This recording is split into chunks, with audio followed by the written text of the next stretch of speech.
우리가 알다시피 다윗은 장인 사울에게 쫓겨다닙니다. 사울의 정적이 되어가지고 사울은 다윗을 죽이려 그러고 다윗은 도망다니는 그런 오랜 기간의 시간들을 보내게 됩니다. 1차에 도망갈 때는 혼자 도망다닙니다. 그러다가 2차의 도망은 이제 하나님께서 사람들을 다윗에게 붙여줘가지고 어느 정도의 사람들과 함께 도망다니는 그런 과정입니다. 근데 그 과정의 시작이 오늘 사무엘상 23장에 이제 처음 시작되어집니다. 자, 그러면서 이제 다윗은 점점 이스라엘 백성들에게 신망을 얻는 과정이 이제 2차 도피 생활을 통해서 이어지게 되는 것이죠. 다윗의 세력이 점점 커지게 된다는 겁니다. 여러분, 하나님께서 사울을 세우시고 왕이 되게 하신 게 뭡니까? 이스라엘 백성들의 안위를 위하여 이들을 지키고 이들을 보호하고 그렇기 위해 사울을 왕으로 세웠지 않습니까?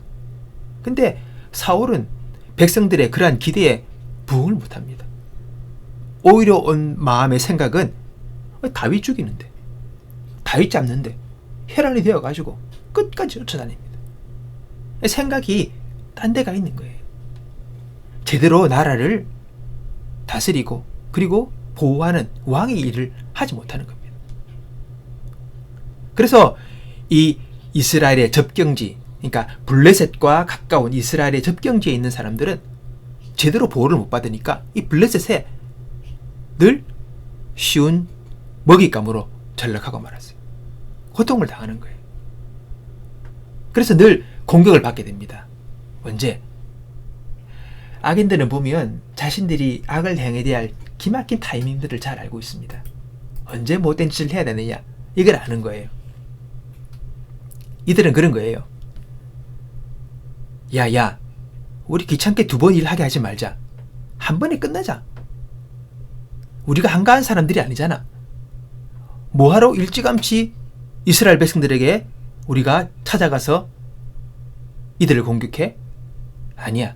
이들이 수확을 다 끝내고 타작마당에 이 곡식을 늘어놓고 타작해서 다 알곡을 걸어드릴 때 그때 가서 한 번에 털어오면 얼마나 수월하냐. 이걸 아는 거예요. 그래서 이스라엘에서 수확을 한 그 곡식들은 이렇게 높은 평지에 널어놓고 타작을 합니다. 높은 곳에 있기 때문에 바람이 잘 통하고 잘 불어서 타작할 때도 바람이 잘 부니까 알곡들을 잘 걸러낼 수 있는 그런 환경에 있는 위치예요. 그러면 그때가 딱 되면 블레셋 군대들이 공격을 하는 겁니다. 보통 이 도적대들이 습격을 하면 이들과 이렇게 맞서 싸우기도 하는데 이 블레셋 접경지에 있다 보니까 이들은 흔한 작은 도적대들이 아니라 군대로 쳐들어와서 곡식을 다 쓸어가는 겁니다. 그러면 이 농사 지었던 그 모든 수고들이 한 방에 끝나게 되는 거예요. 얼마나 백성들이 절망스럽겠습니까? 고통스럽겠습니까? 이런 상황이 지금 오늘 다윗에게 소식으로 누군가가 알려온 거예요. 다윗의 부하들 중에서 블레셋 군들이 이 글다를 이제 공격해서 침공을 받게 되었다. 그러니까 이 지도자가 글라의 지도자가 급하게 다윗에게 도움을 요청한 거예요. SOS, 우리를 도와달라. 이렇게 도움을 요청한 것입니다. 자, 이런 상황이 되었을 때에 다윗이 어떻게 합니까? 그래? 도와줄까? 어려움에 처했으니까. 근데 그게 아니에요. 다윗이 하나님께 묻습니다. 자, 보세요. 성경 23장 2절에 보니까 여호와께 묻자 이르되 내가 가서 이 블레셋 사람들을 치리이까? 여호와께서 다윗에게 이르시되 가서 블레셋 사람들을 치고 그 일날을 구원하라 하시니. 자, 여러분, 그냥 도와달라는 말을 하면 이 동족이 어려움을 당하고 있으니까 도와주면 안 됩니까? 근데 왜 물어봅니까? 이유가 있어요. 지금 다윗의 상황은 블레셋 군대를 칠 만한 넉넉한 세력으로 아직 커지지 않았다는 겁니다. 점점 신망을 받으면서 사람들이 모여 점점 다윗의 사람들이 많아지고 있지만은 사울과에 비해서는 아직도 비교 대상도 안 되고, 더군다나 블레셋 상대는 도둑 잽이 안 되는 겁니다. 쉽게 말해서 너무 큰 세력이기 때문에 다윗은 자신의 능력으로 블레셋을 이길 만한 능력이 안 되는 거예요. 그럼에도 불구하고 다윗은 자기의 형편을 너무나 잘 알고 있음에도 불구하고 하나님께 오늘 기도한 거예요. 자기의 상황을 아니까 어떻게 해야 되겠습니까? 블레셋을 상대하기에는 자신의 군세가 너무 약한 것을 잘 알고 있지만 다윗은 지금까지도 자기를 인도해 주신 하나님께 대한 믿음이 있었어요. 그리고 전쟁은 군사의 수가 아닌 하나님의 도우심에 달려있다는 것을 그가 체험적으로 조금씩 경험한 거예요. 그러니까 지금의 상황에서도 그냥 안 되라고 한 번에 끝내는 것이 아니라 하나님께 묻는 신앙의 모습이 그에게 있었던 것입니다. 여러분, 신앙은요, 성장을 하는 것입니다. 훌륭한 사람이라고 태어나면서부터 믿음이 좋은 게 아니에요. 그가 어떤 작은 신앙의 승리를 경험하면서 그것이 또 믿음의 씨앗이 되어서 계속해서 더욱더 점점 큰 신앙의 경험으로 자라나게 되는 것입니다. 한 번의 신앙이 크게 툭 주어지는 게 아니에요. 우린 그걸 알아야 합니다. 믿음의 싸움이라는 것은 어떤 작은 신앙의 경험을 가진 자에게 시작되는 거예요. 전혀 신앙의 경험이 없는 전무한 사람, 다시 말하면 믿음이 전혀 없는 사람에게는요, 믿음의 싸움이란 자체가 없는 것입니다. 그러나 작은 신앙의 경험을 한 사람, 작은 신앙의 승리를 경험한 사람은요, 그때부터 신앙의 싸움이라는 게 있어요. 도전이 있고, 그리고 싸움이 있고, 투쟁이 있고, 때로는 쓰러지기도 하고 때로는 승리기도 하는 그런 신앙의 싸움의 역사들이 그 사람에게는 이제 있어지게 되는 것입니다. 그러면서 그것이 반복되어 나가면서 자그마한 신앙이 조금 더 큰 신앙의 경험이 되어지고, 또 작은 신앙이 좀 더 큰 승리를 경험하게 되면서 그가 자꾸 신앙이 자라나게 되는 것입니다. 예전에 조영기 목사님이 그런 이야기 하시더라고요. 여러분, 신앙이라는 것은 자그마한 승리를 경험하는 것부터 시작됩니다. 자그마한 신앙을 경험해야 그 다음 더 큰 신앙을 경험하게 되고, 작은 승리를 경험해야지 더 큰 승리를 이제는 도전하게 되고 경험하게 된다. 그런 말씀을 하시더라고요. 한 번에 되지 않습니다. 우리는 지금 자라나고 있는 존재라는 것을 알아야 하는 것입니다.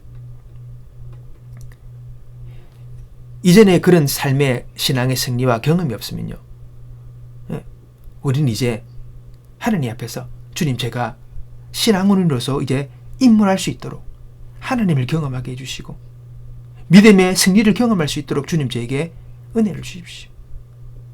이때까지 믿음으로 살지 못했습니다. 그냥 흘러가는 대로 내 기분 따라 내 감정대로 그리고 내 힘만으로 살아왔습니다. 주님, 제 신앙은 너무 어립니다. 저에게 진정한 믿음을 주시고 믿음으로 승리하는 법을 주님 가르쳐 주시고 승리의 삶을 살아갈 수 있도록 주님, 저를 인도해 주세요. 그렇게 기도할 수 있는 우리들이 되어야 될 것입니다. 자, 이렇게 동족의 상황을 알 때에 자신의 동족의 위험을 알면서도 다윗은 못 본 척 외면하고 싶지 않았던 것입니다. 어떻게 도움을 줄까? 그래서 이제 하나님께 어떻게 하면 좋겠냐고 그가 물어보게 된 것입니다. 이걸 통해서 우리는 하나님께 물어보는 다윗의 신앙을 보면서 우리의 앞길을 하나님께 의탁하는 신앙을 배울 수 있게 되기를 바랍니다. 다윗도 그렇습니다. 하나님께 묻습니다. 자신의 능력과 상황 속에서만 매이지 않고 하나님께 묻습니다. 하나님께 도움을 청하는 거죠. 어떻게 해야 되겠습니까, 주님? 자신의 약함을 드러내고 그냥 안 돼! 라고 끊어버리는 것이 아니라 어떤 형편에 있든지 어떤 상황에 있든지 나와 함께 하시는 하나님을 믿고 하나님께 나아가는 다윗의 모습, 우리가 배워야 할 모습이라는 것입니다. 다윗이 이제 하나님께 묻고 우리 싸우러 가자, 그렇게 말합니다. 그러니까 이 다윗의 이야기를 듣고 측근이 말합니다. 아니, 말도 안 됩니다. 어떻게 그런 일이 가능합니까? 안 됩니다. 절대 안 됩니다. 지금 우리 형편을 알면서도 어떻게 그런 말을 할 수 있습니까? 우리는 도망 다니고 있습니다. 이 도망 다니는 것마저도 이 버거운데 어디 블레셋을 치러 갑니까? 이건 말이 안 됩니다. 이렇게 측근들이 만류하는 것입니다.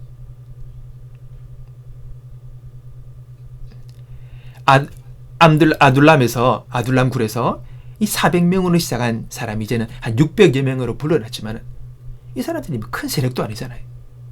겨우 4일에 포위망을 뚫고 근근히 살아가는 이 도망자의 무리죠.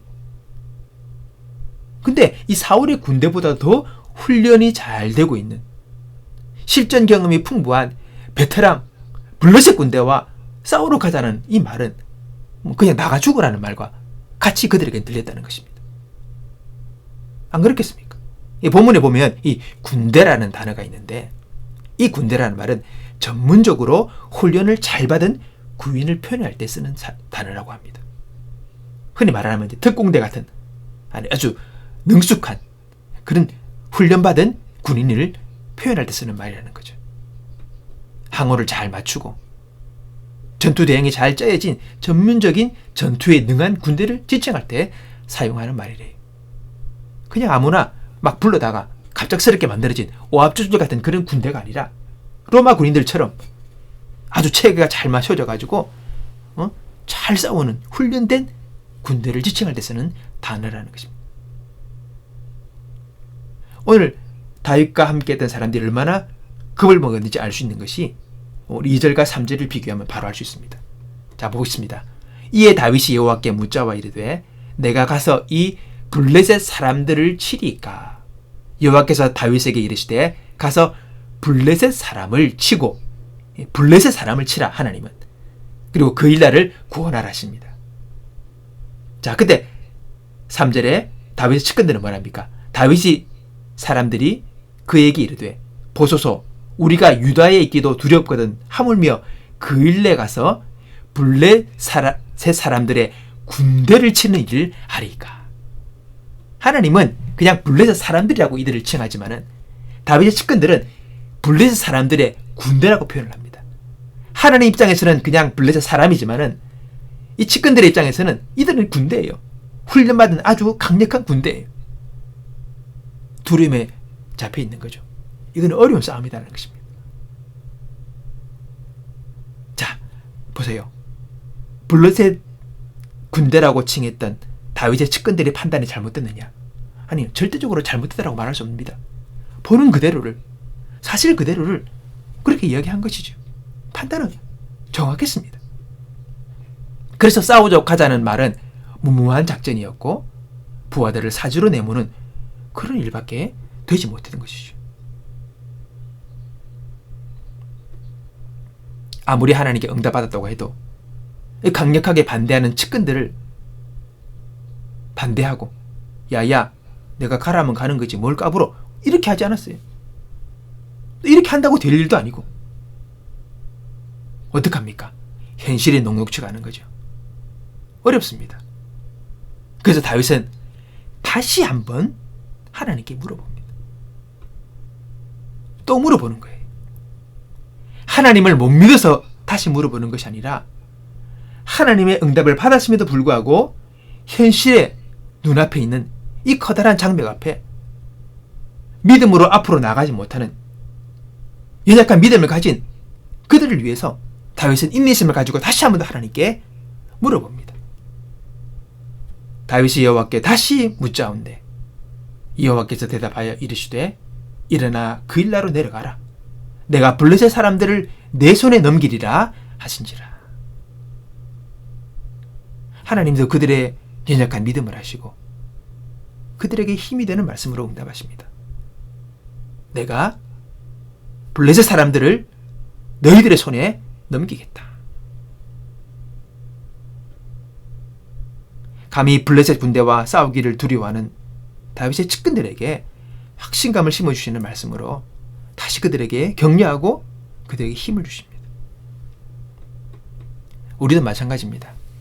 뭔가 새로운 일을 하려면 뭔가 새로운 것을 시작하려면 두려움에 불안감에 앞으로 나가지 못할 때가 많습니다.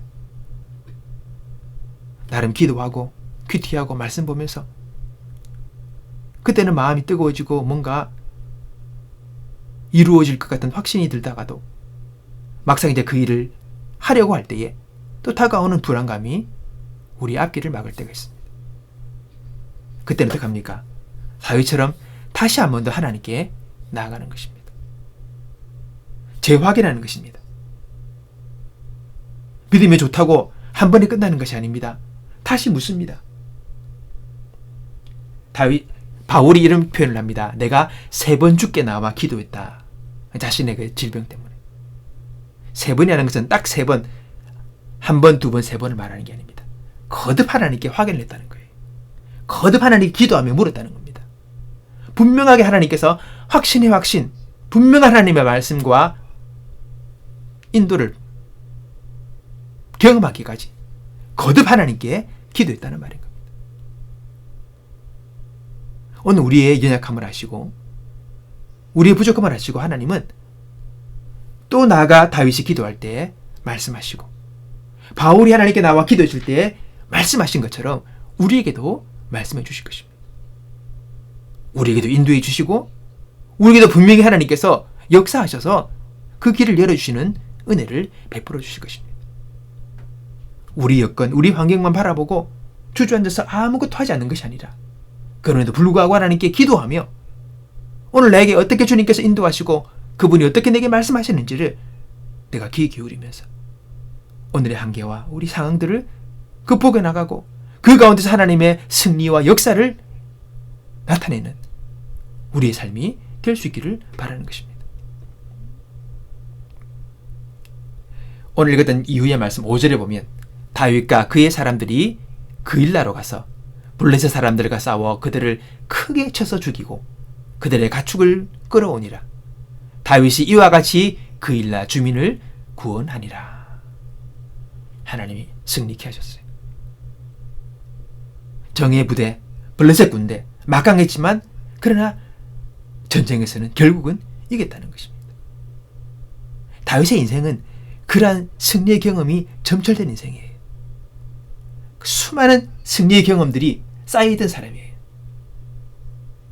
그것이 다윗을 만들었고 다윗을 끝까지 믿음 안에서 서게 하는 승리의 사람으로 그를 이끌었던 것입니다. 오늘 우리의 삶은 어떻습니까? 나는 믿음의 도전을 하고 있는가? 나는 자그마한 하나님의 기도의 응답, 인도하심의 응답 이런 것들을 내가 경험했는가? 이것이 전무하다면 이제 우리는 새롭게 시작해야 합니다. 아직 나는 믿음의 출발도 하지 못했습니다. 겸손하게 나의 어림과 나의 부족함을 하나님께 인도하고 인정하고 이제 하나님 아버지 제가 믿음으로 살기를 원합니다. 정말 주님의 인도를 받기 원합니다. 나름 제 힘으로 제 노력으로 살아왔지만은 하나님 연약했습니다. 정말 믿음의 사람이 되기 원하며 정말 하나님의 인도를 받기 원합니다. 주님 인도해 주십시오. 주님 도와주십시오. 말씀해 주십시오. 깨닫게 해주십시오. 오늘 우리 삶 가운데 새로운 도전이 직면했습니까? 아직도 마음이 흔들리고 어려움이 있습니까? 그때는 그냥 내 자신의 연약함을 인정하고 다시 한번 하나님께 나아가 기도하며 하나님의 나의 연약함을 아시고 이전보다 더 확실한 하나님의 말씀으로 인도하심으로 내게 응답하시고 나를 인도하시는 은혜를 베풀어 주실 것입니다. 오늘 우리 말씀을 붙잡고 나아갈 때 우리를 믿음의 길로 승리의 길로 진정한 신앙인의 삶으로 이끄시는 하나님의 역사를 경험하며 나가게 될 것입니다. 오늘 이런 은혜가 우리 모두에게 있기를 주님의 이름으로 축복합니다. 우리 함께 기도하겠습니다. 하나님 아버지 감사합니다. 하나님 믿음이 부족했고 신앙의 경험이 없었고 알지 못했습니다. 한 번, 두 번 내 힘으로 노력해보다 안 되면 그만두는 그런 삶을 살았습니다. 하나님 이제 내가 못하더라도 내가 부족해도 사람의 생각으로 안 될 것 같아도 하나님께 묻고 하나님께 기도하며 하나님의 인도를 구하며 하나님께서 어떻게 나를 이끄시는지를 내가 확인하고 믿음으로 그 인도하심 앞에 응답하는 우리의 삶이 될 수 있도록 도와주옵소서. 다윗처럼 우리의 신앙에 승리의 경험들이 쌓이고 쌓여 큰 믿음의 사람이 되게 하시고 우리의 삶을 통하여 하나님의 역사하심을 드러낼 수 있는 정말 믿음의 사람으로, 진정한 신앙의 사람들로 우리 모두를 인도하여 주옵소서. 감사하고 예수님의 이름으로 기도하옵나이다. 아멘.